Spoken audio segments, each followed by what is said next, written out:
Hello అందరికీ. ఇప్పుడు మనం ఏం తెలుసుకుందామంటే, ఇప్పుడు ఏదైనా అఫెండర్ ఒక అఫెన్స్ చేశారని అనుకుందాము. అలా అఫెన్స్ చేసిన అతన్ని పోలీస్ ఆఫీసర్స్ కి రైట్ ఉంటుంది అనమాట అరెస్ట్ చేయడానికి. అదే కాగ్నిజబుల్ అఫెన్స్ అయితే without any warrant from the magistrate the police officers can directly go and arrest him in the case of cognisable offences అనేసి మనకి అందరికీ తెలుసు కదా. సో ఇప్పుడు ఏంటంటే, అలా అఫెన్స్ చేసే క్రమంలో పోలీస్ ఆఫీసర్ పవర్ రైట్ అనేది అతని డెత్ కాజ్ చేసే వరకు వెళ్తుందా లేదా అనేది మనం తెలుసుకుందాము. సో మనకి ఇది సెక్షన్ 43 ఆఫ్ బిఎన్ఎస్ఎస్ దీని గురించి చెప్తుందన్నమాట. అది ఏం చెప్తుందంటే, ఇప్పుడు ఒక పర్సన్ చేసిన అఫెన్స్ డెత్ కానీ లైఫ్ ఇంప్రిజన్మెంట్ కానీ కానప్పుడు పోలీస్ ఆఫీసర్స్ కి ఎటువంటి రైట్ లేదనమాట అతని డెత్ కాజ్ చేయడానికి.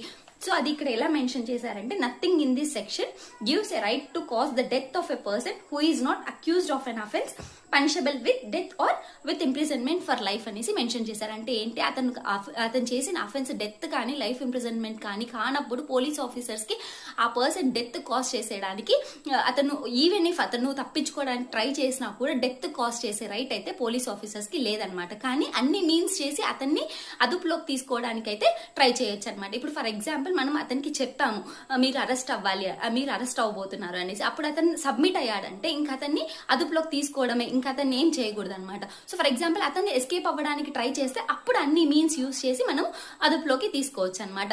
అరెస్ట్ అనేది ఇక్కడ ఎలా చేయాలో అనేది కూడా ఇక్కడ క్లియర్ గా మెన్షన్ చేశారనమాట.